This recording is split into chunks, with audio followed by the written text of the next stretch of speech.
the violence also, it doesn't seem to be just the refugees. There's also immigrants who come to Greece and work and have lived there for, years and years, earning Hmm. money to send back to, I guess Pakistan has a large population there, who are also the targets of violence.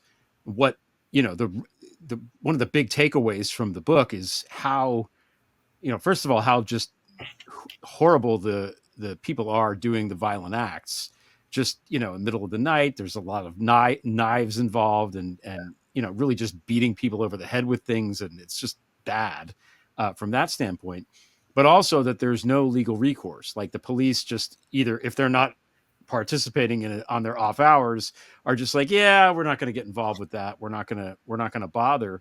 And it seems like there was a lot of attempts by people in the immigrant community to report things and get police reports even filed, um, and then we're told not to do so on threat of death and this and that. And I feel like this is something that, it's a sort of breakdown of rule of law, basically, Hmm. that seems to have happened there. Has that recovered any in the last couple of years, or is it still like that?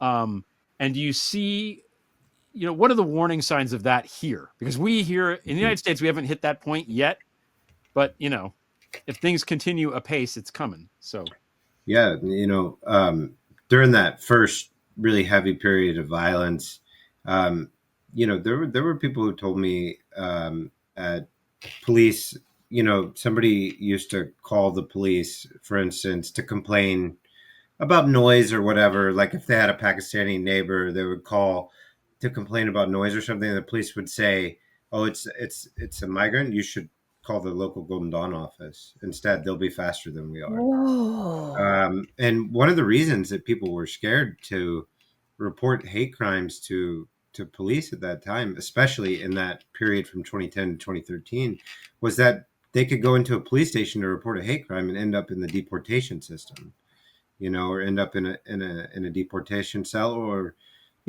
even just have to spend time in jail. I mean, and people have told me many times, many people I spoke to, that they wanted to go file a police report, and they were told, okay, if you file this, we're gonna, you're at least gonna have to sit in the cell, which is just intimidation and deterrence. I mean, so that's really alarming stuff. I do think all of that still goes on to an extent, save for the part about suggesting people call Golden Dawn, because most of Golden Dawn is now in prison because they were convicted of operating a criminal organization.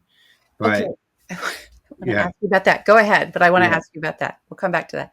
But the violence, and I would say in some ways has moved from these fringe groups in the street to be something that is more predominantly carried out by you know parts of the state, the Coast Guard, the police, and on the borders. I mean, so anti-migrant violence like didn't go away.